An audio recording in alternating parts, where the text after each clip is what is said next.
Olá, este é o Literatura Miojo e hoje falaremos sobre o livro 11. Isso aí. A obra completa O Espírito das Leis, de Montesquieu, é enorme, né? São 31 livros. Exato. E hoje a gente foca no livro 11, que é super importante. Fundamental mesmo.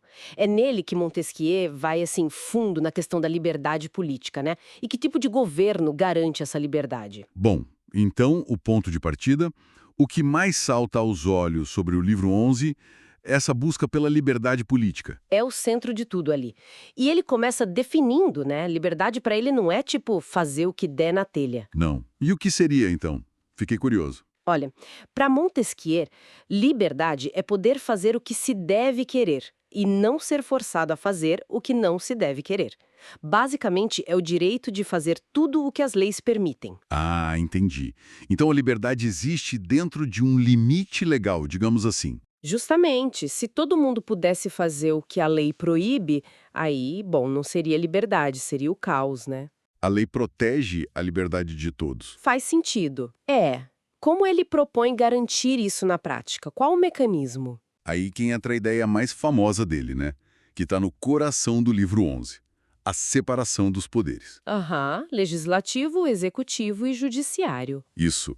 Para evitar o despotismo, esses três poderes não podem de jeito nenhum ficar concentrados na mão de uma pessoa só, ou de um grupo só. E ele dá exemplos históricos para mostrar o perigo disso, certo? Acho que mencionam Roma. Sim, Roma é um prato cheio para ele. O caso do Tarquínio, o último rei. Ah, sim. O que aconteceu lá, segundo Montesquieu? Bom, o Tarquínio teria, basicamente, usurpado o poder, começou a legislar sozinho, sem o povo, concentrou tudo nele. E o resultado? Tirania, imagina. Exato! Tirania. E acabou sendo derrubado justamente porque essa concentração toda não se sustentou.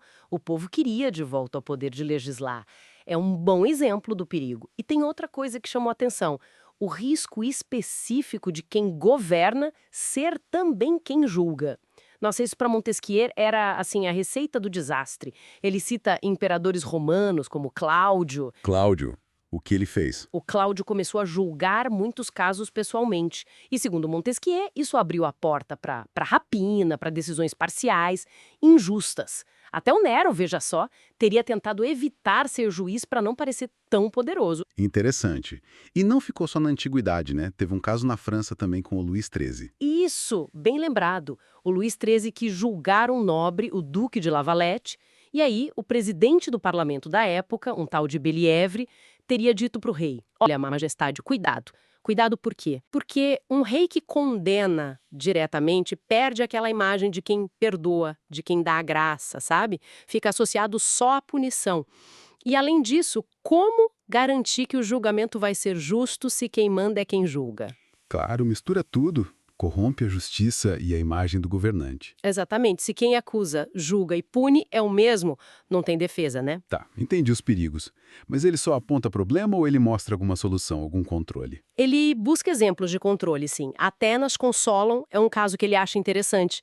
Tinha o Areópago, um conselho com funções de justiça. E o que esse Areópago fazia? Ele podia revisar decisões dos tribunais populares. Se achassem que alguém foi absolvido injustamente, podiam acusar de novo. Se achassem que a condenação foi injusta, podiam suspender e mandar julgar outra vez. Ah, então é um sistema de revisão, um freio, né? Isso.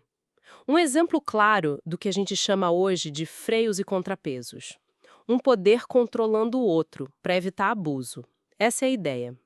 Não basta separar, tem que ter controle mútuo. Entendi. E qual o resultado de tudo isso? Como seria uma sociedade que vive sob uma constituição assim, que protege a liberdade? Ele descreve o caráter desse povo livre. E é uma descrição bem realista. Ele diz que as paixões humanas, tipo ódio, inveja, ambição, não somem, não. Não.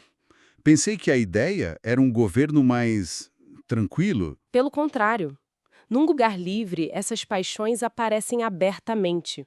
Haveria partidos brigando o tempo todo. Nossa, mas isso não soa meio caótico? Muita briga, muita paixão? Ele via isso, de certa forma, como sinal de saúde política. Essa agitação toda, essa briga entre facções, só existe porque a liberdade e os freios da Constituição impedem que um grupo aniquile o outro, entende? A crítica seria forte, até nas artes. É o preço e a dinâmica da liberdade. Que visão interessante. E ele se via como diferente dos pensadores antigos nisso, né? Como Aristóteles. Sim, ele achava que os antigos, mesmo Aristóteles, não sacaram direito a ideia de uma monarquia constitucional, de um governo moderado, como ele pensava, porque eles não articularam tão claramente essa distribuição dos três poderes, especialmente um judiciário independente e um legislativo com representantes do povo.